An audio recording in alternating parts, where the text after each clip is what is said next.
Habang buhay kita mamahalin.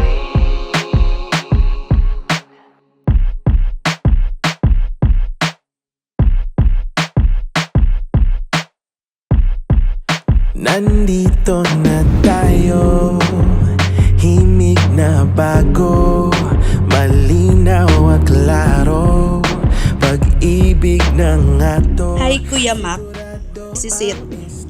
From Kuya, ngayon asawa na. From fake relationship, ngayon forever relationship na. Ready na ako. Ready ka na? Ready na. Hindi ako iyak, ano ko ba? Siyempre, hindi ako iyak. Pare. Thank you.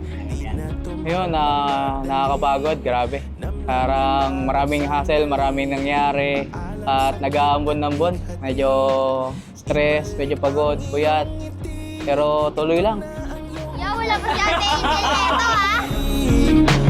Panghabang buhay, ibibigay sa'yo lahat. Mac, congratulations sa inyo ni Angel sa araw na ito. Magsimula yung buhay mo na mahalan at higit sa lahat sa Panginoon. Mamaya mayroon ka ng asawa, sana mag-unawaan kayo ni Angel, magkaintindihan kayo. Baka mamahalin mo, huwag mo nga awayin dahil ako ang kalaban mo pag inaway mo.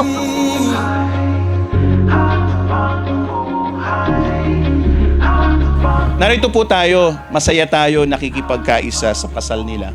Wala pong intensyon na sila po ay paghihiwalayin natin. Magkaroon ng problema, payuhan natin na hindi po maghihiwalay. Bagkus ayusin ang problema.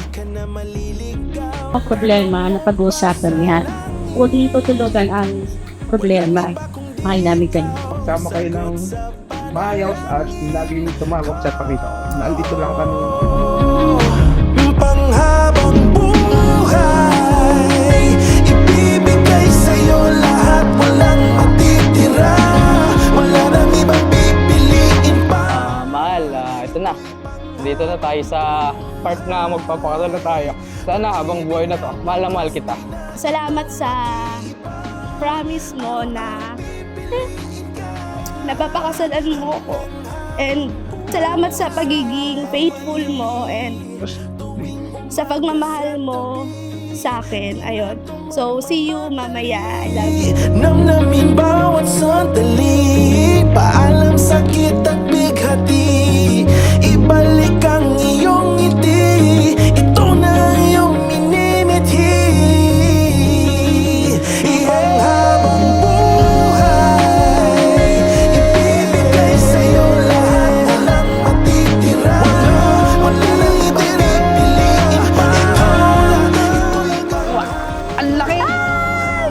Ang gamit na to is mag-glorify mo yung Panginoon and ayun. Help sa'yo and help na din sa church. Hanggang habang buhay, hanggang habang buhay. Salamat sa pangako mo na panghabang buhay na to. At sa mga letter mo na alam kong wala kang kahilig-hilig sa ganon, but you still make a letter kasi alam mong doon ako sasaya. I know sa iba jologs yung love letter pero sa akin doon ako mas masaya. Sa totoo lang, hindi ko alam kung saan ako mag-umpisa. Ang alam ko lang ay nandito na tayong dalawa sa part na tayo na lang dalawa.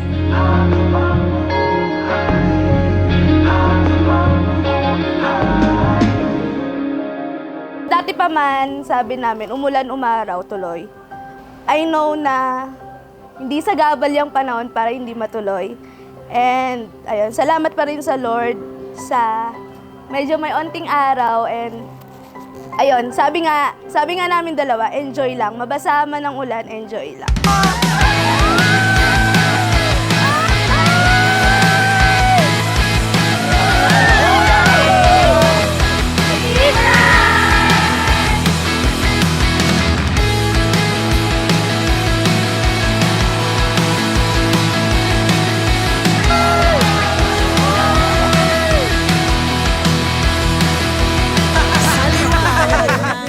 Oh, wala to. Nagka-churchmate kami dati pa. Then, ayun, hanggang sa naging sobrang close namin. And after that, Nagkamabutihan na lang kami, 2015, nakaka-chat kami, yun, simbahan, lagi kami nakikita. nakipag-dare siya sa akin ng fake relationship.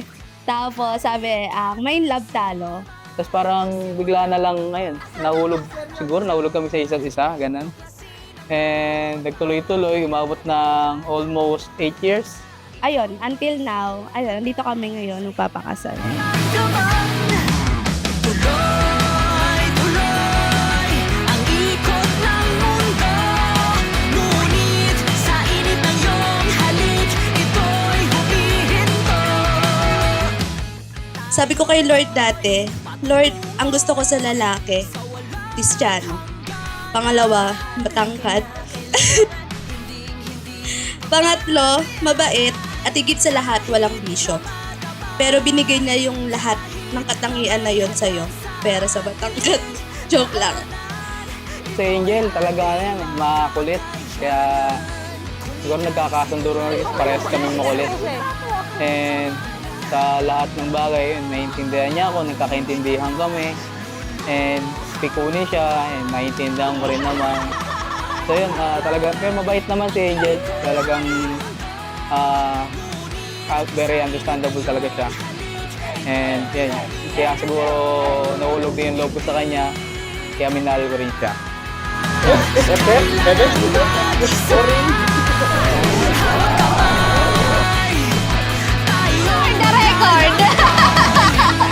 December 25, 2023, nag-propose ka sa akin and di ko alam nararamdaman ko nun.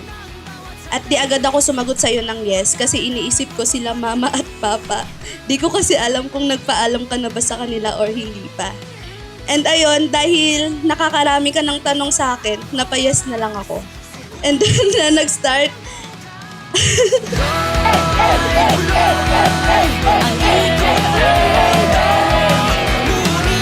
Sa init ng iyong halik, ito'y humihinto. Hindi 1, 2, 3! kailangan mag-isa. Hawak kamay, tayong maglalakbay. I will be your ally forever and not your enemy. Sabay nating haharapin ang mundo na magkasama. I pray na samahan tayo ni Lord sa lahat ng bagay, living as a husband and wife. And may the Lord be the center in us.